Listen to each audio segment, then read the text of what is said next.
Smile designing surgery का चलन इन दिनों तेजी से बढ़ा है, लेकिन इस सर्जरी के चलते हैदराबाद में 28 साल के एक व्यक्ति की मौत हो गई। इस खतरे को इस पूरी घटना ने उजागर कर दिया है।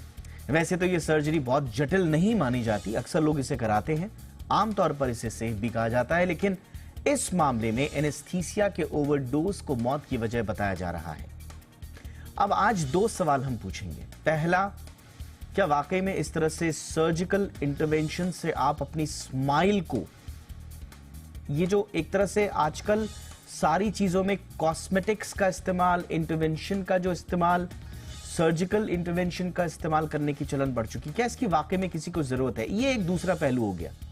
लेकिन साथ ही साथ में इस तरह से प्रॉपर लाइसेंस के बिना, प्रॉपर स्किल्स के बिना, जो नियम कायदे स्टैब्लिश्ड हैं उनका पालन किए बगैर जो इस तरह की सर्जरीज हो जाती हैं, इन पर लगाम आखिर कैसे लगेगी?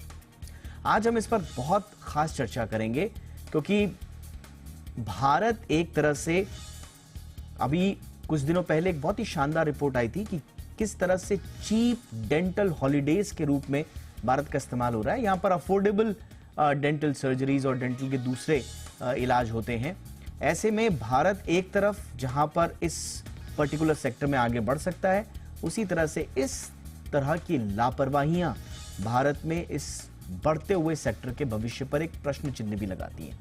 क्या करना चाहिए, हर एस्पेक्ट से करेंगे चर्चा खास मेहमानों के साथ। पहले ये रिपोर्ट देखिए, लौट रहे हैं।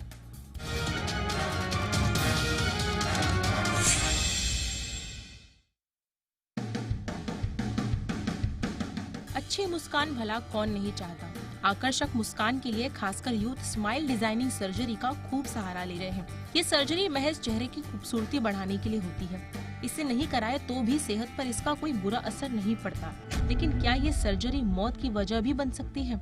चौंकी नहीं।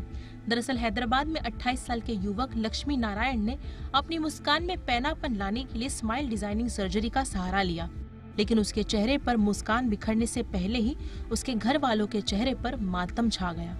इस सर्जरी के चलते उनकी मौत हो गई। 1 महीने बाद ही लक्ष्मी नारायण की शादी होने वाली थी।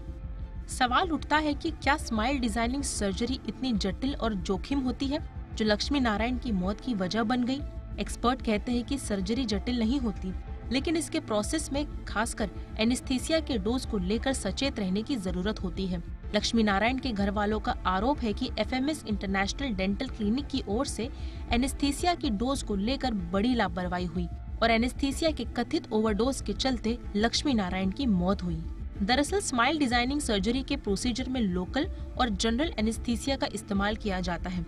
किस व्यक्ति को एनेस्थीसिया की कितनी डोज देनी है, ये एनेस्थीसिया एक्सपर्ट यानी एनेस्थीसियोलॉजिस्ट तय करते हैं। जनरल एनेस्थीसिया सर्जरी से पहले नींद में लाने और दर्द महसूस होने से रोकने के लिए दी जाती है। वहीं लोकल एनेस्थीसिया शरीर के किसी एक हिस्से को सुन्न करने के लिए दी जाती है। लेकिन सर्जरी करने वाले डॉक्टरों की टीम में कुशल और अनुभवी एनेस्थीसियोलॉजिस्ट का होना बेहद जरूरी है। ऐसे में एनेस्थीसिया देने में थोड़ी भी चूक मरीज की जान पर भारी पड़ सकती है। अब समझते हैं कि आखिर क्या है स्माइल डिजाइनिंग सर्जरी। दरअसल स्माइल डिजाइन एक कॉस्मेटिक ट्रीटमेंट है जिसमें डेंटल सर्जरी प्रोसीजर को अपनाया जाता है। इस तरह की सर्जरी का ज्यादातर इस्तेमाल टेढ़े मेढ़े दांतों की बनावट को एक सीध में करने के लिए होता है। इसके चलते दांतों के दाग धब्बे और पीलापन भी गायब हो जाता है। ऐसा होने से मुस्कान अपने आप बेहतर हो जाती है। लेकिन कई बार इस सर्जरी में चेहरे के कुछ दूसरे हिस्सों जैसे कि गाल और होठ की बनावट में भी थोड़ा बहुत बदलाव किया जाता है।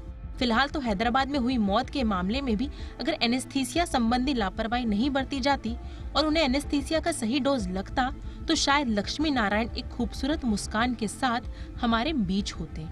ब्यूरो रिपोर्ट, जी मीडिया।